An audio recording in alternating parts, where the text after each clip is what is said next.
What's up guys, Lou here back with another video, and today it's all about the Galaxy Note 4, which I've been using for about a week, actually a little bit more, running it through various tests, testing the battery life, the camera performance. I did an unboxing video as well as a 4K camera test. You should go check out those videos if you're interested in this device.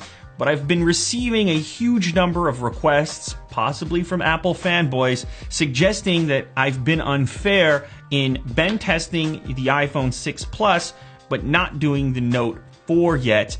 And there are some questions and concerns with this device. Even though it looks durable at first glance, you have a brand new metallic exterior that you didn't have on the Note 3. Now, the Note 3, on the other hand, has this internal chassis with a plastic exterior, and it did incredibly well in my bend test. You can go check out that video through a link in the description. It's one of the toughest devices that Consumer Reports tested as well, holding 150 pounds of force before completely giving in, whereas the iPhone 6, for example, is less than half that at 70 pounds of force. So a very durable device from that perspective. But can Samsung keep it up with their latest, the Galaxy Note 4? Let's go ahead and do this test. But before I do that, I do want to mention that, of course, don't do this yourself. Do not attempt this at home. That is not smart. And on top of that, this is by no means the critical test to determine a phone's durability. It is a benchmark. It's just showing you that under the force of my hands, these things are capable of bending or not. And for the people who are going to go crazy suggesting that all phones will bend, that is also not the case. I have another link in the description to a much larger selection of devices that were all bent in one video, or attempted to be bent. So yes, there's a benchmark. It's up here. The Note 3 is at the top of it with 150 pounds of force. And let's find out where the new Note 4 fits into that scale through, once again, the power, the pressure of these hands right here.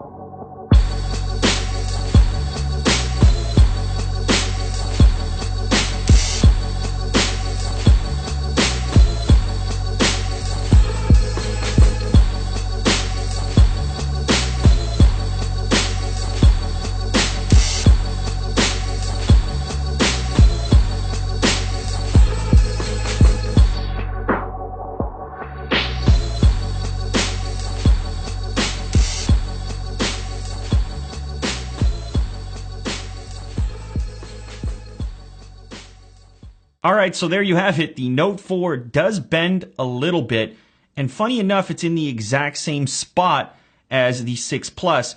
It's nowhere near as severe. I just have a tiny little warp here, and I had to put a lot of pressure into it to achieve that, but still, at that same amount of pressure, the Note 3 was completely fine. Now, this tiny little warp might be able to be fixed just by bending it back. Let me go ahead and try that right now. Do it live. So yeah, you can basically bend it back, I think. Yeah. So there you go. I guess in this particular case, whatever material they're using is a little bit more robust, or maybe it's an internal frame holding it together. Could be the battery. It will bend, but not nearly as severely as the 6 Plus. So can you bend any phone? Yes, of course. At a certain amount of pressure, every phone will bend. The question here is how easily and how often, and of course time will tell as people use these devices for more extended periods. The purpose of these tests for all of you haters is to put these phones in an extreme condition. For obvious reasons, I can't test these things for 6 months and then tell you what happened in my pocket. All I can do is apply the force with the tools that I have available to me to give you potentially some insight into what it takes to achieve a bend in any of these phones. And as you've seen in my previous bend test, which will be linked down in the description, each phone performs differently, and that's the key characteristic. I am really sick of these reports coming out saying, of course, you idiot, why are you bending phones? That's not really the conversation here. The conversation here is, why are other devices engineered to a specification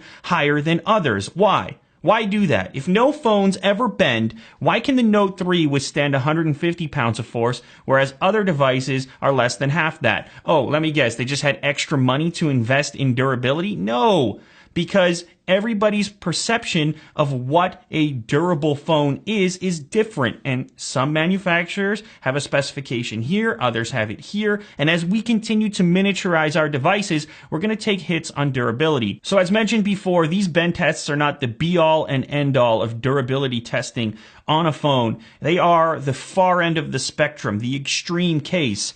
But I can't possibly replicate 6 months, a year, or 2 years of ownership in a quick video or in a review video that comes out 2 weeks after the phone is out. So in some circumstances, we have to push the boundaries, because you're going to be the owner of this device for 2 years, maybe more. And this is a significant investment for you, in some cases close to $1,000. So I can't see why having extra information to work with could possibly be a bad thing. So if you appreciate this testing and me essentially sacrificing personal devices to get this info out to you, then please remember to leave a thumbs up down below. And also chill out on the fanboy stuff in the comments, okay? This is all positive information for everyone, and if anything, it's going to lead to tougher devices in the future. So there you have it. Another bend test video in the books.